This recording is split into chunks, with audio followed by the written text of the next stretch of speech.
manana ny ambarany manoloana ny fifidianana izany tanterahana tamin'ny fadimy amby roapolo ny volana oktobra lasa teo Andriamatoa hery manana razafy maefa mpikambana eo anivon'ny filan-kevitra ambony teteza mita no sady mpanara-maso ny fifidianana ihany koa raha ny fanazavana izay nentiny moa dia nanambara ny tenany fa tokony eo anatin'ny fahatonina no iandrasana ny voka-pifidianana ary tsy tokony isy ny hevitra ampisavorovorony rehetra ao aoriana zany. Le fifidianana zay nizotra farany teo dia maro reo ezaka efa natao mba hanatsarana azy. Ny fifidianana hoe tena fanaperana dia tsy misy eran'izao tontolo zao. Zay zany no mahatonga anay hoe ny rehetra dia tokony anaiky ny voka-pifidianana. Ny zavatra mitranga moa amin'izao fotoana izao dia maro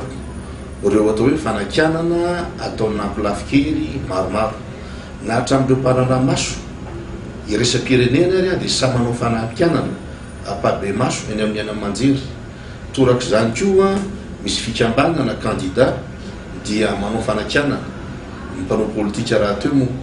ny zavatra tiana iambara amin'izao fanatontoloana zao ary ny tenanay moa tamin'ny volana février 2024 dia efa mpanara-maso iresam-pirenena ny fifidianana izay nitranga tany Afrique du Sud. Raha misy fanakianana tokony atao na zavatra tsy mety eo anatin'ny bureau-pifidianana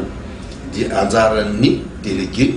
anjaran'ny membre en bureau de vote no mandamina izany. Rehefa tena tsy voavany ny olana zay vao miakatra amin'ny antanatohatra isan-karazany. Zany hoe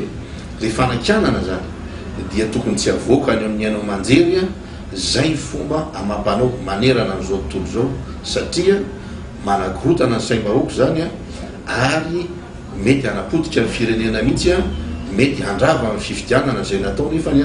nandaniana vola antoko-tsoforoana izy. Ka zay zany mahatonga tokony hiatrika zany isika ampahatonina ny fifidianana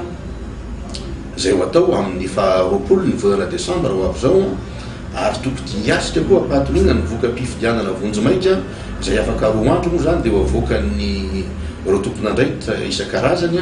dia tokony hiatrika ampahatonina an'izany tsika ary tokony anaika an'izany zany ihany no ahafahantsika manala ny firenenan'ny krizy